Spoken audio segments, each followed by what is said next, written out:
R값이다. 장단점이 있죠. 그죠? 세상으로 사업체 운영하시는 분들도 다 아실 거예요. 별의별 사람 다 있는데 다 일희일비하다가 어째 살겠습니다. 자,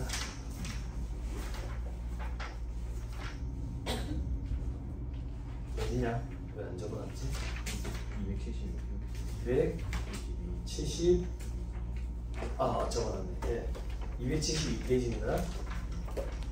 산출세 계산.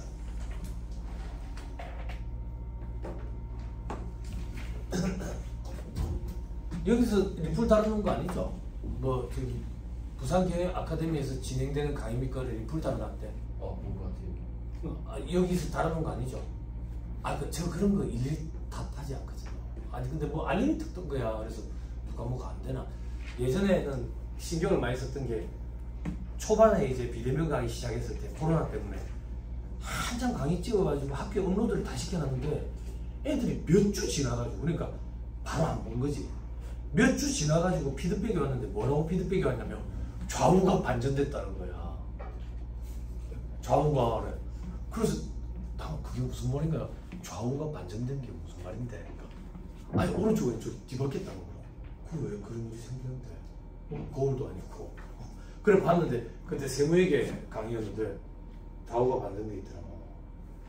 그래 애들한테 야 너가 좀 그냥 좀 보면 안 되겠냐?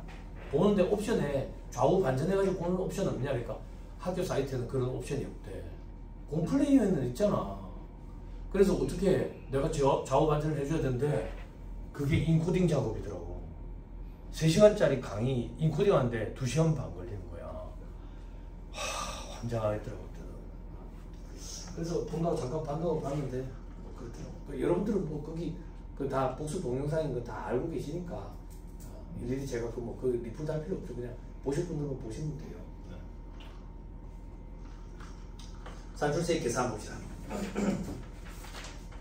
이제 훅 넘어갑니다. 딴 생각하면 안 돼요. 자, 다음과 같이 계산하되 토지된 양도소득에 대한 법에서 미완료소득에 대한 법이세가 있으면 합한 금액을 한다. 그죠? 자, 어떻게 계산하는데 과표 이제 세율 곱하는데 밑에 이제 과표 구간 보세요. 2억, 200억, 3천억 기준으로 9, 19, 21, 24 1%씩 나타났죠. 그죠? 그래서 혹시나 말문제 보기를 구성할까봐 그 위에 4단계 초과 누진세율이라는 표현을 쓰더라. 됐죠? 자, 위로 다시 올라가지고 4년도가 1년 미만이면 어떻게 하는데 만약에 4년도가 6개월에 4년도 다 그 얘기야. 그럼 이 세율은 1년짜리 세율이니까 연 단위로 환산을 해가지고 세율을 때리겠다 그 얘기라고. 취지 자체가. 그래서 과표에 만약에 6개월 법이면 6분의 12 이렇게 연 단위로 바꿔놓고 세율을 곱하지. 그지? 여기까지 수험생들이 참 잘한다고. 근데 뭘 놓치는데 12분의 6을 다시 곱해야 돼. 요걸 놓친다고. 혹시 그런 질문하는 친구들 이제는 없지? 세무사님 이게 도대체 무슨 의미가 있습니까? 6분의 11을 곱하고 뒤에 12분의 6을 곱하면 이게 약분되잖아요. 해봐 다르지. 세율 구간이 달라지는데 이런 질문은 제발 이제는 안 했으면 좋겠어. 진짜 강의 받아를 뜨고 싶다. 이런 질문 해보면 돼. 해보면. 자, 그 밑에 토지 등 양도소득이 있는 법인의 경우도 있죠. 토지 등 양도소득에 대한 거는 앞에서 잠깐 설명했었어요. 됐죠? 그거 외에는 보지 마세요. X 붙이지 말고 소연아 X 붙이지만 내가 빨리 얘기해줘서 고맙지? 네. 객관식반에서 토지 등 양도소득에 대한 법인세 파트에서 문제가 등장한 적이 있거든. 매년 등장하는 것도 아니고 몇 년에 한 번 이렇게 등장하는데 그 등장한 걸 문제를 한번 같이 검토해 보려면 이 중에서 몇 줄 정도는 읽어야 돼. 그때 가서 읽자. 지금 신경 쓰지 마. 지금은 대소충납이나 퇴직연금충납, 퇴직급여충납은 복습을 하라고.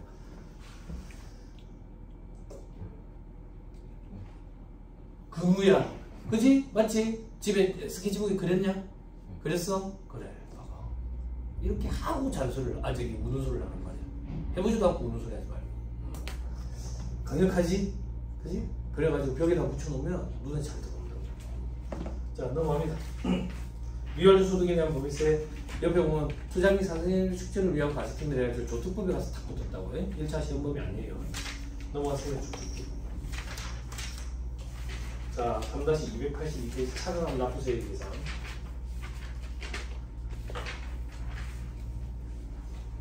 계산구조 눈으로 한번 봐봐요. 이제 우리 산출세까지 온 거야. 자, 산출세에서 이제 세액감면, 세액공제, 가산세 돼 있는데, 봐봐요. 법인세법에도 가산세가 있는데, 우리 시험에서 가산세 파트는 부가가치세법에서 많이 물어봐. 법인세법의 가산세는 수험생들이 대부분 안 보고 들어가. 소득세법도 그런 거예요. 신경 쓰지 마. 강의도 안 할 거야. 감면부 추가납부세액은 시험에 등장하지 않아. 신경 쓰지 않았는데. 그럼 이걸 가지고 우리는 총부담세액이라고 얘기하고, 여기 밑에 이제 기납부세액을 차감하는 거지. 기납부세액. 기납부세액이 원천징수세 미리 내라는 거에 중간연합세, 이것도 미리 내라는 거에 그리고 수시부가세액이라는 게 있다더라. 그리고 나면 실질적으로 요번에 내야 될 차감납부세액이 계산이 된다. 그죠? 손에 자꾸 울리죠? 자, 저 밑에 세액감면 및 세액공제 한번 봐보세요. 적용 순위에 되어 있죠? 그죠? 법인세법 또는 다른 법률에 별도의 규정이 있는 경우를 제외하고 다음 순서에 따른다. 그죠? 납세자에게 유리한 방향으로 순서를 정한다. 그죠? 자, 동그라미 1번에 세액감면. 그 다음 2월 공제가 인정되지 않는 세액공제. 그 다음 2월 공제가 인정되는 세액공제. 여기까지만 읽어요. 일단 X표 치마. 별표시 1번 따라가봐. 별표시 1번 따라가면 없네. 다음 페이지 맨 위에 박스 2번 세액감면 제목 봐봐. 소연아 좀 읽어줘. 소리 내서. 세액감면 옆에 뭐라고 돼 있냐? 2월 공제. 다시 돌아와. 그럼 세액감면 1순위 2월 공제 안 되잖아요. 2월 가면 안 된다고요. 그 다음 2월 공제가 인정되지 않는 세액공제. 그 다음 2월 공제가 인정되는 세액공제. 이건 어떤 얘기냐 한번 봐봐요. 우리가 올해 세액감면과 세액공제 규정을 적용받다 보니까 공제감면 혜택을 되게 많이 받아. 되게 많이 받다 보니까 실질적으로 내가 내야 되는 산출세보다 더 많아진 거야. 많아진 거야. 그러면 뭐부터 적용받을 거냐 이거야. 세액감면부터 적용받을 거냐, 세액공제부터 적용받을 거냐. 납세자에게 유리한 방향으로 세팅되어 있다고. 그럼 어떻게 돼야 유리한 방향인데 2월 공제되는 걸 나중에 적용받는 게 유리한 거지. 2월 공제 안 되는 거 세액감면부터 먼저 적용하고 2월 공제 안 되는 세액공제 적용하고 그리고 2월 공제되는 세액공제를 적용하면 초과된 부분은 다음 연도 이후로 넘어가겠지. 그지? 그 방향으로 세팅되어 있다고요. 자, 밑에 보시면 별표시 1번에 동그라미 1과 2의 합계액이 법인이 납부할 법인세를 초과하는 경우에는 초과하는 금액은 없는 것으로 본다. 됐죠? 뭐 하급해주고 이러는 게 아니다 그 얘기야. 됐죠? 근데 거란에 토지등 양도소득에 대한 법인세와 미완료소득에 대한 법인세 및 가산세를 제외한 나머지 강산소득에 대한 법인세만 가지고 가산세 제외한 금액을 가지고 그 밑에 별표시 2번에 단기 중에 발생한 세액공제 이전 상분전에서 2월된 미공제액이 함께 있을 때는 2월된 미공제액을 먼저 공제한다. 그러니까 결속 2월 공제처럼 옛날 거부터 먼저 해주겠다 그 얘기야. 그래야지 뒤로 자꾸 넘어가니까 납세자한테 유리하지. 됐죠? 자, 그 밑에 동그라미 별표시 3번에 해당 세액공제액과 2월된 미공제액이 함께 있을 때는 2월된 미공제액을 먼저 공제한다. 됐죠? 됐죠? 2월된 게 여러 개 있으면 옛날 거부터 먼저 한다. 결속 2월 공제처럼 똑같이 한다. 됐죠? 다음 페이지 넘어갑니다. 2번에 세액감면 2월 공제 안 된다. 감면세액이 계산안에서 돼 있죠. 그죠? 눈으로 봐봐. 감면세액은 산출세액 곱하기 과표분의 감면대상 과표. 감면대상이 되는 금액이 있거든. 그 과표만 안 분해가지고 감면율이라는 걸 적용을 해. 그럼 세액감면에 어떤 것들이 있는데요? 들어봐봐. 법인세법상 세액감면은 없어. 시험에 나오지 않는 거야. 전부 다 종특법 규정이 있다고. 2차 시험법이라고. 근데 요 정도는 잠깐 봐야 돼. 감면세액은 산출세액 곱하기 과표 베이스로 안 분해가지고 감면율을 곱해. 이게 왜 중요한데? 말문제 보기로 구성한 데 있어. 옆에 괄호해가지고 뭐라고 돼 있어요? 소득금액 X라고 돼 있지? 그지? 소득세법은 세액감면액을 계산을 할 때 산출세액 곱하기 소득금액 분의 감면대상 소득금액의 감면율을 곱하거든. 그러니까 소득세법은 소득금액 베이스로 안 분을 해서 감면율을 곱하고 법인세법은 과표 베이스로 안 분해가지고 감면율을 곱한다고. 뭐가 합리적인데 과표 베이스로 안 분하는 게 가장 합리적이야. 근데 소득세법은 왜 과표 베이스로 안 분을 안 하는데 인적 공제의 효과를 배제하기 위해서 그래. 쓸 필요도 없어. 나중에 소득세법에 나와. 그때 줄만 치면 돼. 아무튼 소득세법과 달라서 이게 말문제 보기로 구성한 데 있다. 이 정도만 좀 기억하면 돼. 자, 밑에 내용 돼 있는데 이런 거 볼 필요 없어요. 자, 저 밑에 사례 돼 있는데 이것도 2차 시험이에요. 넘어가면 다음 비트 세공제. 아이 기계 소리가 백색 소음 같이 느껴지지도 않고 그렇네. 여러분들은 느껴져요? 나 여기 지금 이 단상이 진동이 오는데 안 느껴져요? 저희요. 또 기계를 갖다 하는 거. 돈 많이 들겠지? 네 앞에 이 앞에 사다리 차와 있는 거 봤나? 그리고 그 공사한 그 철거한 그걸로 들어내리듯이 저게 한 대가리 얼마나 합니까? 한 대가리 한 7, 80만 원 달라 할까? 돈 100원 달라 하겠죠. 그죠? 봐봐. 철거하는데도 돈이 엄청나게 많이 드는 거야. 그지? 왜 철거하고 나가겠어? 망했으니까. 장사가 안 되니까. 근데 망했는데도 불구하고 지금 인테리어 원상 복구시켜줬는데 돈이 얼마나 많이 들겠냐? 그러냐 안 그러냐? 근우야 대답 좀 해줘라. 돈 많이 들겠어 안 들겠어? 많이 들겠지? 그래서 저걸 경비치가 해주는 거지. 법인세법에서 소금으로 인정해주고 소득세법에서도 필요경비로 인정해주고 인테리어 원상 복구하는 비용 이제 경비치해야 된다. 몇 년 전까지만 해도 그런 규정이 없었어. 저 사다리차 지금 뭐 한 대가리 100만 원 한다는데 만약에 뭐 한 일주일 온다고 해봐. 돈이 얼마야? 그치? 그리고 저런 폐기물 버리는데 돈이 많이 들어. 한 차에 얼마씩 일한다고. 조그만 그 1톤 포트 이런 거에 저기 한 차 실어서 보내면 25만 원, 30만 원 일한다고. 몇 천 원 나오겠어. 돈 많이 들어요. 3-284 세액공제. 자, 법인세법상 세액공제가 있고 조특법상 세액공제를 있죠. 그죠? 조특법상 세액공제를 볼 필요 없는데 옆에 파란 글씨만 잠깐 보세요. 파란 글씨 2월 공제 보면 몇 년이라고 돼 있어요? 10년이라고 돼 있죠? 여기 개정이 이루어졌거든. 예전에 조특법상 2월 공제 규정은 5년이 좀 많았어. 근데 대부분 싹 다 10년으로 바꿔버렸어. 그렇게 생각하면 돼. 밑에 별 표시되어 있는데 구석지니까 보지 마세요. 1차 때는. 자, 위로 다시 올라가서 법인세법상 세액공제는 외국납부 세액공제가 있고 그리고 재손실 세액공제, 사실과 다른 회계 처리 기기는 경제에 따른 세액공제 이런 것들이 있더라. 자, 외국납부 세액공제부터 보자. 옆에 보면 최저세 이래가지고 적용대상 아니면 돼 있죠. 그죠? 자, 암기할 필요 없어요. 스트레스 받지 마세요. 최저세는 조특법에 있는 규정이라 가지고 1차 시험 범위가 아니에요. 저 뒤에 보면 최저세 한 챕터를 구성하고 있는데 양도만 많이 어려워. 어느 정도냐면 2차 시험에 세무회계 법인세법 토픽 문제를 구성할 정도로 15점짜리 구성할 정도로 사이즈도 크고 어렵다. 1차 시험 때 신경 쓰지 마세요. 최저세는 뭐냐면 그냥 그런 개념이야. 우리가 세액감면이나 세액공제를 받아가지고 극단적으로 할게요. 아예 내가 이번에 내야 될 세금이 돈 1,000만 원 때문에 아예 세금이 없는 거야. 감면 공제를 다 받아가지고. 그럴 때 그래도 최저한으로 요 정도 세금은 내라. 그게 최저한세야. 최저한세. 그런데 세액감면이나 공제 규정을 적용할 때 최저한세 규정을 적용하는 규정들이 있고 적용을 안 하는 규정들이 또 있거든. 그런 거야. 그런 거. 2차 때 공부합니다. 2차 때 눈물을 흘리면서. 자, 외국납부 세액공제는 2월 공제 10년 동안 2월 공제 된다. 재손실 세액공제는 2월 공제 안 된다. 저 밑에 법인세법상 세액공제, 외국납부 세액공제. 자, 앞에서 공부한 외국자회사 수입배당금 입금불산이 규정 적용 대상이 되는 수입배당금에 대해서는 이걸 적용 안 한다. 기억나요? 수입배당금 입금불산입은 이중과세를 조정하기 위한 거랬지. 그럼 국제적인 이중과세를 조정 안 할 거냐고. 조정 안 한다 했다고. 왜? 외국법인으로부터 받은 배당에 대해서는 조정 안 했었지. 왜 조정 안 하는데? 외국납부 세액공제로 규정으로 국제적인 이중과세 문제를 조정해 준댔지. 그런데 수입배당금 입금불산입에 외국자회사에 대한 수입배당금 입금불산 규정이 작년인가 재작년에 신설이 돼버렸다고. 그러면 이제 외국납부 세액공제 규정이랑 선택 가능한 거지. 그걸 만약에 선택했다 그러면 이 규정은 적용 안 한다 그 얘기야. 됐어요? 됐죠? 힘들어요? 힘들어요? 앉으면 안 돼. 앉아서 아픈 거라. 앉아서. 골반 틀어서. 골반에. 장요근이나 이런 걸 풀어줘야 돼. 저는 요즘에 많이 좋아졌어요. 운동을 해가지고 이거 자꾸 풀어주고 있거든요. 앉으면 아파. 앉으면. 자, 8월번에 외국납부 세액이 있는 경우 이중과세 조정 방식은 세액공제 방식이 되어 있죠. 그죠? 이것도 개정된 거야. 과거에는 소금에 산입하는 방식과 세액공제하는 방식 둘 중에서 선택 가능하도록 되어 있었는데 세법이 자꾸 피드백을 갖는다고. 피드백을.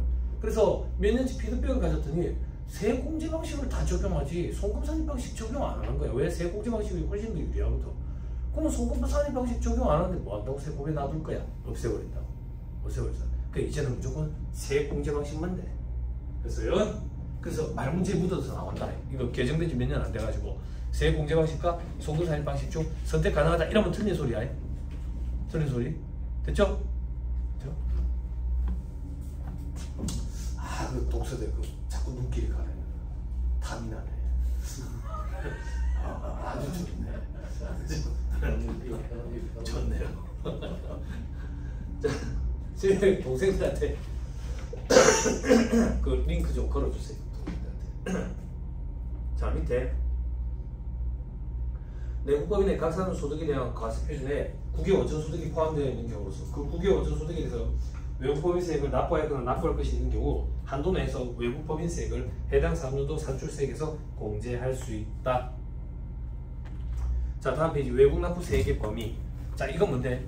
근우야, 외국 납부세액은 국제적인 이중과세 조정해주는 제도라 했다. 그지? 그때 외국 납부세액에는 종류가 있는 거야. 직접 외국 납부세액이라는 게 있고 의제, 간주 외국 납부세액이라는 게 있고 간접 외국 납부세액이라는 게 있어. 책에 따라 의제 혹은 간주 외국 납부세액이라고 돼 있고 요거는 다른 거야. 간접 외국 납부세액이야. 다른 거야. 헷갈리면 안 돼. 자, 어떤 형태로 진출했을 때 지점 형태로 갔을 때 직접 의제 있을 수가 있고 자회사 형태로 갔을 때는 배당받을 거니까 직접과 간접 외국 납부세액 형태가 있을 수가 있다. 그렇죠? 자, 밑에 별표시 2번에 직접 외국 납부세액이 도대체 뭔데? 현지에서 바로 원천 징수된 거. 그 나라에서 소득 벌었을 때. 그게 직접 외국 납부세액이야. 자, 그럼 밑에 박스 1번에 의제, 간주 외국 납부세액은 도대체 뭔데? 조세조약이 정하는 범위에서만 적용한다 돼 있죠? 그죠? 조세조약과 관련이 돼 있나? 어떤 혜택을 주는 건가? 맞아. 자, 밑에 보면 조세조약 상대국에서 감면받은 세액을 조세조약이 정하는 범위에서 외국에서 납부한 것으로 의제, 간주해서 공제하는 금액. 요걸 간주, 의제, 외국 납부세액 이렇게 얘기한다. 자, 어떤 건데? 밑에 이해 그림이 잘 되어 있으니까 별도로 안 그리고 이 그림 바로 볼게 같이. 자, 국내 소득이 900이고 외국의 지점 형태로 진출해가지고 외국에서 벌어들인 A국에서 벌어들인 소득이 100원일 때 100원이 그래 총 1000이 있는 거야. 근데 외국에서 벌어들인 소득 오른쪽으로 한번 가보자. A국에서 진출해가지고 지점에서 소득을 100원을 벌었어. 100원을 벌었는데 그 나라 세율은 20%인가 봐. 그래서 세금이 20원이 나왔거든, 산출세액이. 근데 그 나라랑 우리나라랑 어떤 조세조약 혹은 그 나라에서 외국에 있는 외국 그 기업들이 지점 형태로 진출하면 혜택, 이런 감면 혜택들을 주나 봐. 지금 뭐 뉴스에 보니까 지금 트럼프 정권 저기 돌입하면은 저기 전기차 보조금 폐지할 거라고 막 그러더만. 그런 것처럼 혜택을 주나 봐. 혜택을 뭐 폐지가 혜택은 아니겠지만. 그래서 그때 혜택을 어떻게 주냐면 감면을 30% 적용해 주는 거야.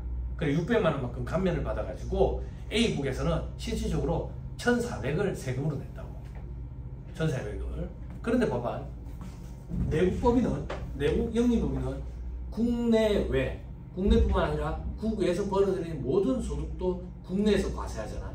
그렇기 때문에 국내에서 벌어들인 소득 900뿐만 아니라 A국에서 벌어들인 소득 100에 대해서도 다 과세를 한다고. 그럼 세금 계산을 다시 한다 그 얘기지. 세금 계산을 다시 하고 A국에서 낸 세금을 기납부세액 형태로 차감하면 이중과세 문제가 조정이 될 거 아니냐. 그지? 그런데 봐봐. A국에서 낸 세금은 1,400이잖아. 그 1,400만 기납부세액으로 차감해버리면 A국에서 혜택받은 그 조세 감면 효과가 상쇄가 되어버려. 없어져 버린다고. 안 그래?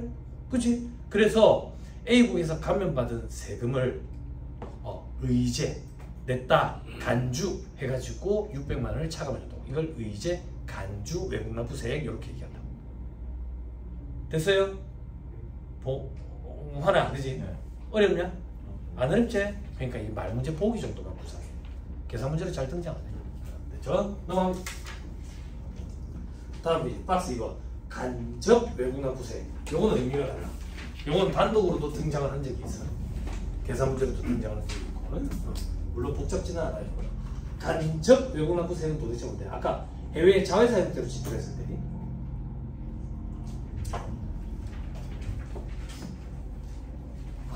참 시끄럽다. 공항 근처에 살면 참 피곤하긴 하겠다.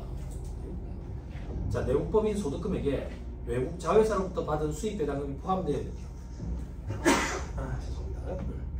외국 자회사로부터 받은 수입 배당금이 포함되어 있는 경우에 외국 자회사가 납부한 법인세 중 일정액을 내국 법인이 납부한 것으로 보겠대. 그래가지고 공제해 주겠대. 이걸 간접 외국 납부세액이라고 얘기한대. 됐어요? 자, 다음 페이지 2에 그림만 봐요. 그림 별도로 안 그릴게요. 같이 봅시다 그냥. 자, 국내에 모회사가 있고 해외에 자회사가 있어. 모자관계라고. 자, 국내에 모회사에서 국내 소득은 900이고 해외에서 벌어들인 소득이 70원이래. 해외에서 벌어들인 소득 70원. 이건 어떻게 계산이 되는데 위에 보니까 소득금액 100 중 80을 배당해 준대. 그게 무슨 말인데 오른쪽에 보니까 해외 자회사에서 미국에서 소득 창출 활동을 했는데 소득금액이 100원이었던 거야. 100원. 그런데 그 나라 세율은 20%라 가지고 법인세 20원을 냈대. 20원. 됐어요? 됐나요? 그러면 세후 금액으로 따지면 80원이 있지. 처분 가능한 잉여금이 80원이 있잖아. 그 80원을 극단적으로 가정하는 거야. 모회사한테 다 준 거야. 배당금 형태로. 다 줬다고. 그럼 제일 위로 올라가. 그림이 제일 위로. 그렇게 80원을 배당을 할 때 미국에서 10원이 원천징수되거든요. 아까 원천징수된 세액은 직접 외국납부세액이라고 표현했지. 그러면 실질적으로 모회사 입장에서는 70원만 받은 거야. 여기까지 됐어요? 됐어요? 그럼 70원만 받았지? 70원만? 그치? 그럼 이걸 세금 계산을 다시 해야 될 거 아니야. 이중과세를 조정해 줘야 되니까. 그치? 그럼 세금 계산을 다시 할 때 소득금액 받은 거 70원을 가지고 세금 계산을 하면 세후 금액을 가지고 세금 계산하니까 말이 안 되지. 미분이 돼버리잖아. 세전금액으로 돌려놔놓고 다시 세금 계산을 해야지. 그럼 세전금액으로 다시 돌리려면 직접 외국납부세액을 더해야지. 그지? 그리고 20원이라는 간접 외국납부세액도 더한다 그 얘기야. 됐어요? 이건 어떻게 계산하는데 조금 이따 볼 거고. 그러면 다시 각사소득이 1000원으로 바뀌지. 그럼 세전금액으로 돌아왔네. 거기다가 세율을 곱하고 산출세액이 나오면 저 밑에서 직접 외국납부세액과 간접 외국납부세액을 기납부세액 형태로 차감해 주는 거야. 물론 세액 공제 규정이지만 이렇게 해서 이중과세 문제를 조정해 주겠대. 됐어요? 됐어요? 안 됐어요? 됐죠? 그러면 포인트가 뭔데? 포인트가 이거야. 직접 외국납부세액을 더했잖아요. 그치? 더하고 저 밑에서 직접 외국납부세액을 세액 공제 형태로 차감했지. 그치? 더하고 빼줘야지. 간접 외국납부세액도 여기서 빼주려면 더하고 빼줘야 된다고. 더하고. 됐어요? 그럼 이 간접 외국납부세액은 도대체 뭐냐 이거야. 뭐냐 이거야. 해외 자회사에서 낸 법인세.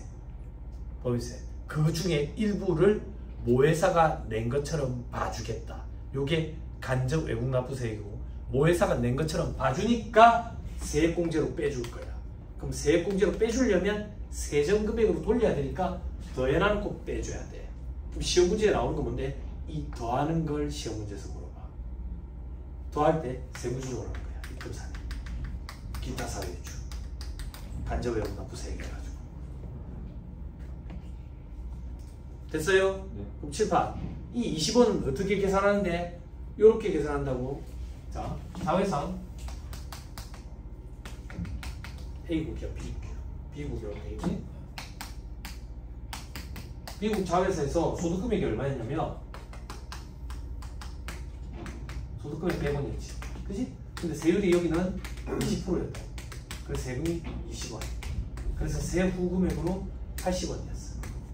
80원. 됐나요? 간접 외국납부세액이라는 얘기는 해외에 있는 자회사가 낸 법인세 중에 일부를 모회사가 낸 것처럼 봐주겠다. 이게 간접 외국납부세액이야. 다시 해외에서 자회사가 낸 세금 중에 일부는 어떻게 계산할 건데 세금을 떼고 나면 얼마가 남았어? 180원이 나왔지. 그 중에 모회사한테 배당을 말을 줬는데 우리 극단적으로 가정했잖아. 80원 다 줬다고 봤잖아. 그지? 요렇게 계산하는 거야. 계산. 그럼 산식에 보시면 어디 있지? 산식이 286페이지에 있네. 반가로 3번에 외국자회사 해당 사업용 법인세 밑에다가 쓰세요. 20 곱하기 자 분모에 외국자회사 해당 사업용 소득금액 100 빼기 외국자회사 해당 사업용 법인세 20 분의 수입배당금 80 다시 CT 들어가세요. 분모에 외국자회사 해당 사업용 소득금액 빼기 그리고 외국자회사 해당 사업용도 법인세 괄호 치세요. 요걸 배당 가능 이익이라고 표현하죠. 배당 가능 이익 중에 분의 내한테 배당한 그 비율에 해당하는 부분만큼 내가 낸 법인세로 보겠다 라고 보고 차감해 주는 거. 요게 간접 외국납부세. 그러면 내가 낸 걸로 보고 차감해 주니까 차감 전 상태로 돌려가지고 세금 계산을 해야 되기 때문에 위에서 더하는 거지. 그럼 밑에 반가로 4번에 1단계 입금사리 기타 사유주 또는 기타라는 세무조정을 해야 돼. 이 세무조정을 시험 문제에서 물어본다. 됐죠? 됐나요? 됐습니다. 자, 그럼 3-286페이지 반가로 이번에 요건을 갖춘 법인들 말이죠. 자, 외국자회사 요건을 충족해야 돼. 충족해야 돼. 어떻게 되는데 밑에 별표시 배당 기준일 현재 배당 기준일에 동그라미 치세요. 이거 공부 오래 한 사람은 없죠? 그죠? 왜 동그라미 치라는데 이게 수입배당금 입금물산입에 외국자회사에 대한 수입배당금 입금물산입 규정이 생기면서 여기가 같이 개정이 됐어. 원래 외국납부세 공제 규정에는 배당 기준이 아니라 배당 확정일 기준으로 6개월이었어. 근데 이게 배당 기준일로 바뀌었다. 그래서 이게 오답보기로 또 등장할 거예요. 배당 기준일을 꼭 체크해놓을 거예요. 현재 6개월 이상 계속해서 직접 의결권 있는 주식의 10% 이것도 개정이 됐어요. 과거에는 25%였다고. 이것도 꼭 기억해. 괄호 안에 해외 자원 개발 사업은 5% 이상 보유하고 있었어야 돼. 시험에 과거에 25% 해외 자원 개발 회사는 5%였거든. 그때 시험에 등장한 건 5% 기준으로 등장했어. 해외 자원 개발 회사로 등장했다고. 그래서 옆에 같이 파란색 글씨로 있는 거야. 근데 너무 스트레스 받지 마. 봐봐. 수입 배당금 입금 물산이 규정, 외국납부세 공제 규정. 요게 100배는 더 중요해. 100배는. 와, 키가 한 2m 돼가지고 그냥 될 뻔했는데 깜짝 놀랐네. 너 왜 웃냐? 너보다 크잖아. 그치? 그치? 너 웃으면 안 되지. 그렇다고 넌 웃냐? 네? 너 나이 들봐. 나 예전에 180 넘었었어. 나이 드니까 자꾸 쪼그러들어. 그래서 이제 작아진 거야. 웃지 마라. 됐죠? 됐어요. 자, 요거 그래 기준이 말문제 보기를 구성해가지고 이제 묻어 들어올 수 있기 때문에 요것만 조금 주의하세요. 단독으로 문제에 등장하는 거는 조금 드물어요. 드문. 그래도 객관식 나중에 세법책에 보면 한 문제 있으니까 그때 또 한번 같이 봅시다. 자, 저 밑에 이제 다음이 3-287페이지. 외국납부세 공제액 계산 이렇게 돼 있죠. 그죠? 동그라미 1번 외국납부세 다 더하는 거지. 동그라미 2번 한도라는 게 있는데 한도는 어떻게 되는데 산출세 곱하기 과표분의 국에서 벌어들인 소득. 그러니까 실질적으로 나온 세금 중에 국에서 벌어들인 세금의 소득에 대한 비율 요걸 한도로 한다 그 얘기야. 됐어요? 됐죠? 근데 밑에 별표시 이때 산출세액은 토지대 양도소득에 대한 법인세, 미완료소득에 대한 법인세 이런 건 제외한다고. 그러니까 가상소득에 대한 법인세 가지고 계산한다 그 얘기야. 자, 다음 표시. 맨 위에 박스 1번에 적용 방법 동그라미 1번 국외 사업장이 둘 이상 국가에 있는 경우에는 국가별로 구분해서 한도 계산한다. 국별 한도만 되어 있죠. 그죠? 옆에다가 또 쓰세요. 옆에다가 일괄 한도 방식 X. 일괄 한도 방식 X.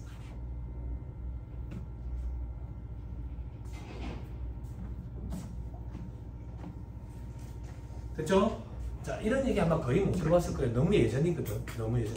예전에는 일괄 한도 방식이라는 것과 국별 한도 방식 중에 선택해서 적용할 수 있도록 돼 있었어. 그래서 조금만 더 얘기하면 예전에 제가 시험 준비할 때는 선택할 수 있었는데 이게 끝판왕이었어. 이게 왜 끝판왕이냐면 만약에 세부담 최소화 과정이 주어지면 미리 예측할 수가 없어. 끝까지 계산을 다 해봐야 뭐가 유리한지 알아. 이게 시간이 많이 걸리는 거지. 시간이 많이 걸려. 근데 이제 일괄 항도 방식은 없어지고 국별 항도 방식만 나왔어. 여러분들 시험에 아마 안 나올 것 같지만 말 문제 보기 혹시나 구성할까 봐요. 현혹자료로. 자, 그리고 또 그럼 이번에 한도 초과액이 발생하면 10년 동안 이월한다. 이게 과거에는 5년이었거든. 다만 2월 공제기간 내에 공제받지 못한 경우에 그 공제받지 못한 외국 법인세액은 2월 공제기간의 종료일 다음 날에 속하는 사업연도의 소득금액 계산할 때 송금에 산입할 수 있다. 자, 법이 개정되면서 이 규정이 등장했을 때 조금 헤매는 사람들이 있었어. 착각하는 사람들이. 어떤 규정? 어떤 착각? 방금 그 규정을 읽고 외국 납부세 이거 송금 산입 방식이 남아있는 거 아닌가? 아니, 세액 공제 방식만 가능해. 그럼 방금 이 규정은 뭔데? 10년 동안 2월에서 공제를 했는데도 남은 거야. 그럼 그 다음 연도에 송금에 산입하도록 길을 열어준 거야. 그렇다고 해서 선택권이 주어져 있다 이런 건 아니야. 세액 공제 방식만 있는 거야. 됐죠? 저 밑에 박스 이번에 9개 원천 소득 돼 있죠? 그죠? 이건 너무 구석지니까 보지 마세요. 다음 페이지 사례에 보면 결손금이 있는 경우에 국별 한도 방식의 적용 방법 돼 있는데 이것도 너무 구석지니까 보지 맙시다. 예전에는 강의했었는데 객관식 세법 문제 풀 때 한 문제 정도는 풀어줄게요. 괄호 4번에 추계시 적용 배제. 추계하는 경우에는 외국 납부세 공제 적용 안 해. 다만 천지지변 등 사유로 멸실돼가지고 추계하는 경우에는 할 수 있다.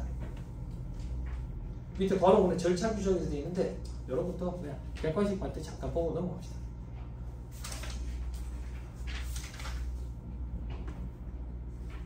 자, 됐습니다. 넘어갑니다. 다음은 2.2의 재해손실세 공제. 자, 세액공제 규정 중에 그나마 중요도가 좀 높은 게 외국납부세 공제. 재해손실세 공제는 중요도가 많이 낮아. 그런데 몇 년째이더라? 2년 연속으로 등재한 적이 있어가지고 그것도 좀 조금만 또 가져가고 말 문제 보기 구성할 수도 있습니다. 말 그대로 재해로 큰 손실을 입었을 때 세액을 좀 공제해주겠다 그 얘기야. 네, 해주겠다. 그럼 얼마나 손실을 봐야 되는데 재해로 인해서 자산의 20% 이상 상실했어요. 그럼 재해 상실 비율이라는 걸 또 따져봐야 되거든. 그거 어떻게 따지는데 상실 전 자산분의 상실된 자산. 당연히 그렇게 하면 되겠지. 그렇지? 그런데 상실 전 자산에는 토지는 제외하네. 이게 불이 났는데 땅까지는 불태우지 않는다라고 보는 거야. 그리고 타인 소유 자산으로서 법인에게 변상 책임을 묻는 건 포함한다. 당연하지. 이건 무슨 말인데 창고에 불이 났는데 창고 안에 다른 회사 제품 내가 좀 보관해줬어. 그게 내 책임이야. 그게 불이 나면. 그것도 포함시켜야지 그런 거. 그리고 위에 분자에도 상실된 자산에도 포함시켜야 될 거고. 그치? 이제 자, 그리고 상실된 자산 가액에는 보험금 수령액을 차감하면 안 돼. 그죠? 됐나요? 됐어요? 여러분 회계 시간에 충당부채 할 때도 이 보험금 수령하는 거 차감하면 안 되지. 충당부채 카테에서는 보험금 수령할 걸로 예상되는 금액은 뭘로 잡아? 충당부채 계상할 때 고려하지 아니한다라고 돼 있잖아. 보험금 수령하는 거 충당부채 계상할 때 고려하지 않는다는 얘기는 빼면 안 된다는 얘기잖아. 뭐 할 때 그런 거 했니? 그럼 차감하지 않으면 그걸 뭘로 잡아? 별도의 자산으로 잡잖아. 시간 찾아봐. 찾아보세요. 상권 있지? 너 책 있지? 상권? 그치? 충당부채 찾아봐. 시험에 나와 그거. 충당부채에서 계산 충당부채 고려한다 이러면 틀린 소리가 된다고. 다시 돌아와서 자 여기도 상실된 자산가액에서는 보험금 수령액을 차감하면 안 된다. 그 밑에 두 번째 점이 있는데 이런 거 보지 말고 밑에 재해손실 세액 공제 그 중에 작은 걸로 한다. 즉 한도가 있네. 동그라미 2번 한도는 상실된 자산가액을 한도로 한다. 그럼 동그라미 1은 뭔데? 동그라미 기억과 니은을 더한다 돼 있네. 동그라미 기억은 재해 발생일 현재 미부가 미납 법인세, 가산세 포함해가지고 상실비율, 재해 상실비율 곱한 것만큼 세액 공제 대상이 되네. 동그라미 니은 재해 발생 4년도에 법인세 사출세액에서 법인세법 외의 법률에 따른 공제감면세, 법인세법 외의 법률 조투법 얘기하는 거지. 그럼 법인세법에 따른 공제감면세액은 우리 방금 공부한 하나밖에 없지. 외국납부세 공제. 그거는 여기서 빼면 안 된다는 얘기야. 그지? 그리고 가산세 더하고 상시 비율 곱하래. 자, 엄청나게 큰 혜택이네. 뭐가 큰 혜택인데 가산세까지 포함한 금액에 재상실 비율을 공제를 해주겠다고. 그럼 수험생들이 공부를 하다 보면 나중에 물어봐. 선생님, 동그라미 기울과 동그라미 니은이 무슨 차이입니까? 같은 거 아니에요? 법인세인데 동그라미 니은도 법인세잖아요.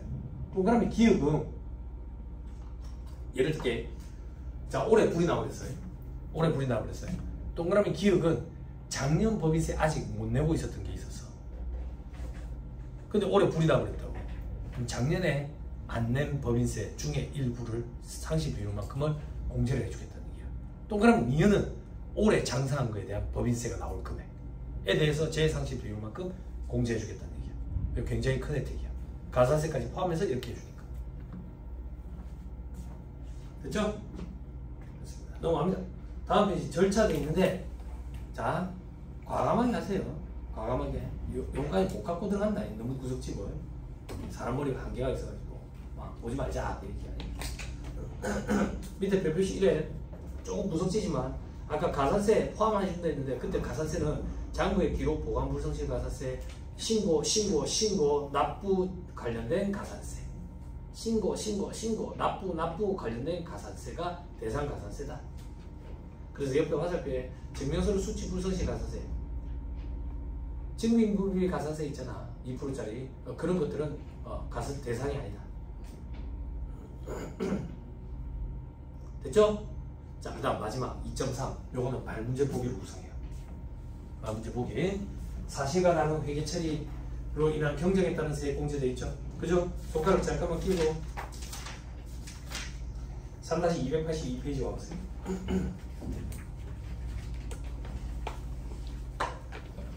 자, 저 밑에 박스 1번에 적용순위 세액하면 1월 공제가 인정되지 않는 세액공제 1월 공제가 인정되는 세액공제 동그라미 4번에 사실과 다른 회계 처리에 기인한 경쟁에 따른 세액공제 제일 마지막에 후순위에 있죠. 그죠? 왜 후순위에 나눴는데 불이익을 주는 거예요. 불이익을. 자, 책봐보세요.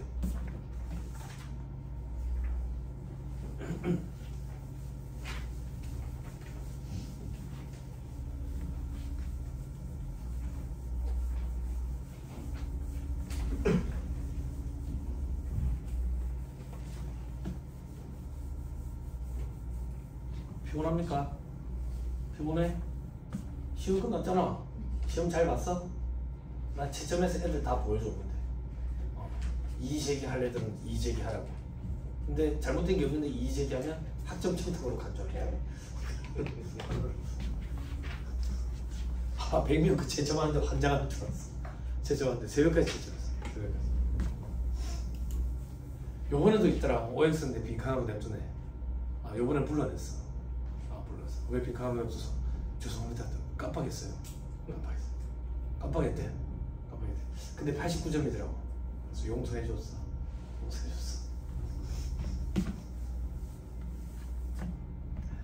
오전반에 최고 득점자가 94점인데 할아버지예요. 직장생활 정년퇴직하시고 학교에 미련이 남으셔가지고 만학도록 했어. 만학도록. 그래서 답안을 쓰셨는데 펜글씨 쓰듯이 쓰셨더라고. 글씨도 잘 쓰셨어. 94점이야. 엄청나지. 비전공자예요. 근데 타전공이라고. 산업공학과 아니 산업경영학과라고 있대. 산업경영학과. 대단하지. 이렇게 봐봐. 필요성을 느끼고 흥미를 느끼면 누가 시키지 않아. 오후에는 여자애가 96점을 받았더라고. 너는 무슨 학과냐? 공공인재학과래. 공공인재인 거지. 공공인재. 공공인재 세무사 쪽으로 공공인재가 될 생각은 없느냐? 없대. 못 자겠어. 물론 학교에서 시험 보고 가지고 점수 좀 좋다고 추천 권유한 건 아니에요. 술 되게 낮게 문제했거든. 그런 건 아닌데. 아무튼 태도를 본 거지. 태도. 세법을 대하는 태도. 자, 사실과 다른 회계 처리에 기인한 경쟁에 따른 세액 공제는 이겁니다. 잘 보세요. 자, 봐. 입금이 100원이고 송금이 80원이야. 그래서 손익이 20원이 났다고. 20원. 그래서 세금이 얼마 나왔어. 얼마나 나왔다고. 그런데 뻥튀기 시키는 거야. 뻥튀기. 어떤 뻥튀기를 시키는데? 뻥튀기를 시키면 안 되겠네. 줄여야 되겠네. 다시. 자, 입금이 1,000원이고 송금이 800원이야. 그래서 200원이라고. 세금을 줄이고 싶은 거야. 세금을 어떻게 줄이는데? 요걸 줄이거나, 그지? 요걸 늘리거나, 그지? 근데 어디서 주워들은 얘기는 있는 거야. 부가율을 한 걸 맞춰야 된다던데? 부가율? 요거분의 요거 부가율? 그래서 이렇게 하는 거야. 공을 한 개씩 빼자. 100원, 10원, 20원 이렇게. 그래서 세금을 줄여갔다. 됐어요? 여기까지 됐어요? 됐어요? 세무조사 맞은 거야. 세무조사. 경정이니까. 세무조사 맞은 거야. 세무조사 나와가지고 담당 조사관이 발견한 거야. 사장님, 100원이 아니라 1,000원이네요. 1,000원. 요게 팩트니까. 1,000원이네요. 그러면 입금에 900원을 더 집어넣어서 세금 추징하겠습니다. 라고 얘기하니까 그제서야 사장이 아이고 그렇네요. 그러고 보니까 요것도 빠뜨렸네요. 뭘 빠뜨렸는데 요것도 요게 아니라 요겁니다. 그러니까 추가로 이렇게 해줘야지요. 팩트는 뭐야? 800원이 팩트지. 해줘야 돼. 팩트니까. 근데 밉잖아. 안 그래? 안 그래? 밉잖아. 그죠? 그래서 이걸 세액공제 규정에다가 넣어놓고 공제를 해주는데, 세액공제는 한도가 있잖아. 한도에 걸릴 수 있으니까 나머지 세액감면 세액공제 규정을 먼저 적용하고 제일 마지막에 후순위에 둬버리는 거야. 그러면 뒤로 밀어버리는 거지.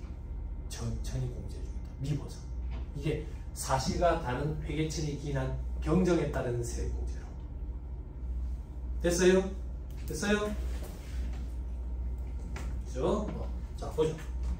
3-299페이지. 사실과 다른 회계처리로 인한 경정에 따른 세액공제가 되죠. 경정 청구로 인해서 환급세액이 발생하는 경우에는, 자, 이렇게 얘기하는 게 조금 더 맞겠다. 이렇게 얘기하는 게. 어떻게 얘기하는 거?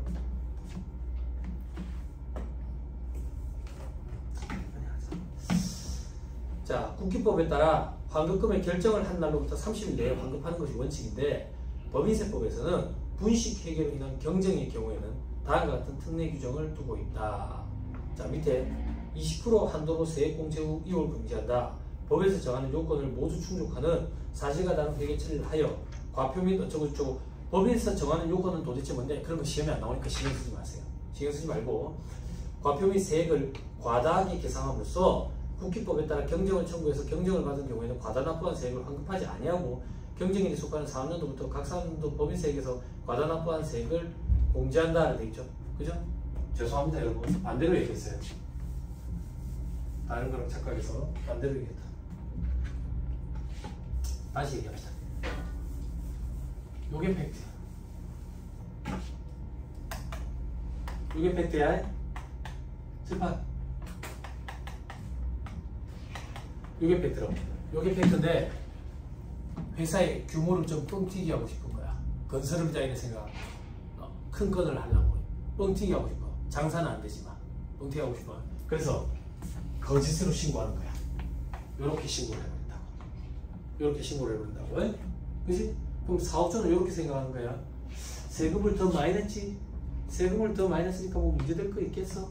그래갖고 나중에 이거를 경정 청구해서 돌려받아야지.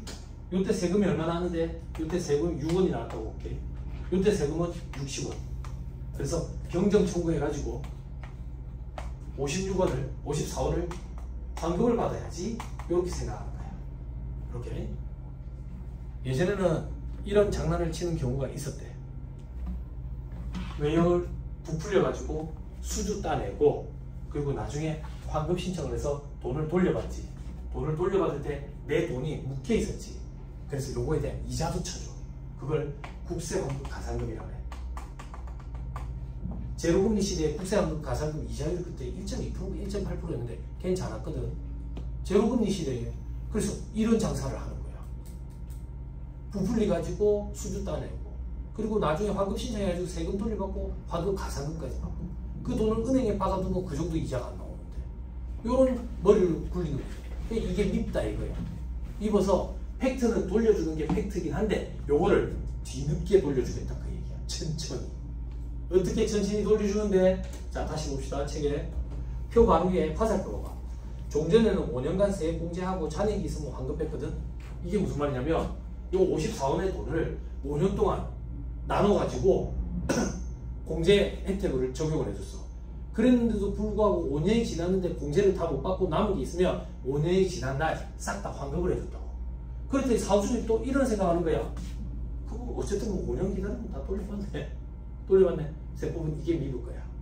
이게 미룰 거야. 그래서 법을 어떻게 규정을 개정을 했냐면 밑에 표에 20% 한도로 세액 공제하는 거야. 20% 한도. 그럼 봐봐. 재판부 바꾸면 매년 세액 공제를 할 때 20%를 세액 공제를 한대. 그럼 결국 5년 아니냐? 결국 5년 아니야? 그렇게 생각할 수 있거든. 그런데 원래 있던 규정은 5년이 지나면 전액 다 환급해준다 했지. 그 규정은 없어. 계속 가는 거야. 계속. 읽어볼게. 자, 이런 요건을 모두 충족하는 사실과 다른 회계치를 하여 과표와 세액을 과다하게 예상함으로써 경정을 해가지고 경정을 청구해서 경정을 받은 경우에는 과다 납부한 세액을 환급하지 아니하고 경쟁에 속하는 사업년도부터 각사년도 법인세액에서 과다 납부한 세액을 공제하는데 그 중 끝에 20%를 한도로 해요. 그리고 공제 후 남아있는 과다 납부한 세액은 이후 사업년도에 이월해. 그리고 5년이 지난 시점에 전액 다 환급한다. 이런 규정은 없다고. 계속 가는 거야. 계속 가. 그런데 아까 우리 세액감면 적용하고 2월 공제 안 되는 세액공제 적용하고 2월 공제되는 세액공제 적용하고 그리고도 남은 여유가 있을 때 사실과 다른 회계처리 기인의 경쟁에 따른 세액공제 제일 세액공제 규정의 후순위에 둬가지고 공제를 받기 어렵도록 해버린 거지. 그리고 계속 가고 계속 가고. 됐어요? 됐죠? 자, 다음 보기.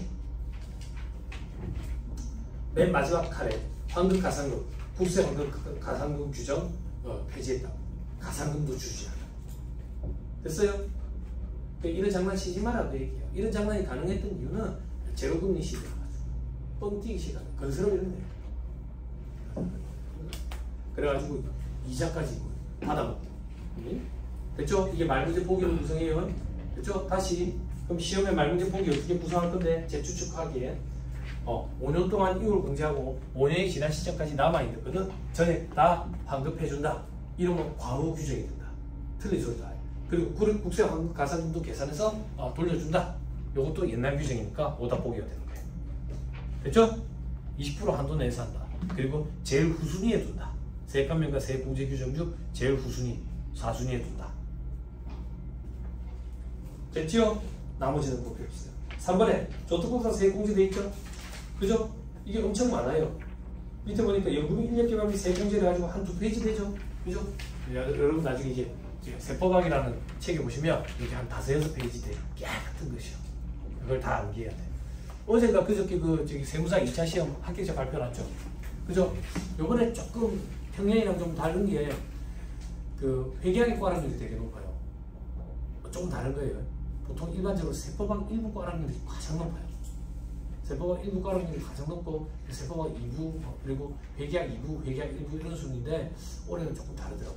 그럼 올해 조금 다른 거 가지고 앞으로 트렌드가 그렇게 가겠구나 이렇게 추측하면 안 돼요. 올해는 세무회계 문제가 좀 많이 어렵게 나와서 그런 것도 있을 거예요. 그리고 세법학은 서술형 문제이기 때문에 채점하시는 교수님의 따라가지고 또 조금 다를 수도 있어요. 뭐 확실히 밝혀진 건 아니지만 수험생들 점수가 너무 저조하면 기본적인 베이스업이 조금 있을 수도 있다 이런 말도 있기는 하거든요. 서술형 시험이기 때문에 그런 게 가능하겠죠. 그죠? 아무튼 세법학이 과락률이 제일 높아요. 제일 높으니까 올해만 조금 다를 거다라고 생각하고 세법학 과락률이 줄어들고 나머지 과목의 과락률이 높아져 버리면 이상한 현상이 벌어질 수 있어요. 타시험을 준비하는 사람들이 쉽게 들어올 수도 있고 아무튼 그런 케이스도 생기지 않을까라는 생각이 들어요. 올해만 조금 다를 거다라고 생각하시고 우리는 세법 전문가예요. 세법 전문가가 되려고 하는 거니까 그렇다고 보시면 돼요. 715명인가? 그리고 올해 역대 최고령 올해 최고령 합격자는 66년생이시대요. 그럼 58인가요? 역대 최고령 합격자가 이 학원에서 나왔잖아. 60세였죠. 아이파에서 나왔죠. 이 통계 수치라는 걸 무시할 수는 없는데 제가 시험 준비하고 강의 바닥에 뛰어들고서도 역대 최고령 합격자가 제 기억에는 52세였는데 갑자기 그게 깨지면서 60세가 나왔다가 올해는 이제 58세. 그러니까 이제 나이를 중요하게 하면 이제 되는 거죠. 그리고 최고 득점자가 72점인가? 72점인가 그때 많이 받았대. 그래서 여러분들 2차 시험 보시면 동차 때는 그런 걸 잘 못 느끼지만 유예 때는 시험이 딱 끝나고 나면 합격했다 안 됐다 이 느낌이 바로 온다 했죠. 그죠? 회계학 1부 80점 받고 회계학 2부 75점 받고 세법학 1부 55점에서 60점 받고 세법학 2부 60점에서 65점 받고 이렇게 하면 안 좋을 거로 합격하는 거.